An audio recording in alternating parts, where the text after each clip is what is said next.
When you think of space science, you usually think big. But the Canadian satellites borne aloft by this Indian rocket are tiny, just 20 centimeters across, weighing less than 7 kilos each. We have heritage as well. We've done this before. Back on Earth, 2 more of the cube-shaped devices are being readied for orbit at the University of Toronto's Institute for Aerospace Studies. A total of 6 have been designed here. Their task is formidable. With these miniature telescopes pointed deep into space, the satellites collect data on cosmic explosions and primordial matter. The astronomers are interested in studying big, massive stars. And those stars tend to lead very brief and violent lives and explode in supernovas, and those supernovas distribute heavy elements which we're all made up of. So without these big stars, we wouldn't be here.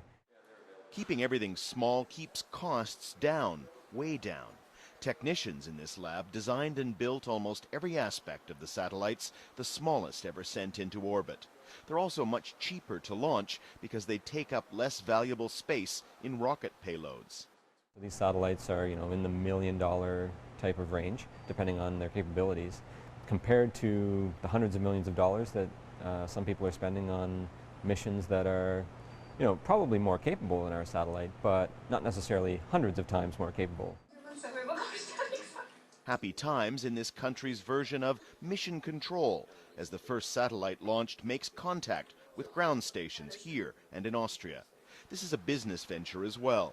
The more successful this mission, the more international customers to help fund future research and expand a program that began by thinking small. It's an unlikely spot for cutting-edge science, here in a snowbound field on the outskirts of Canada's largest city. But the inexpensive miniature satellites being made inside this building are making outer space more accessible to researchers, countries and companies around the world.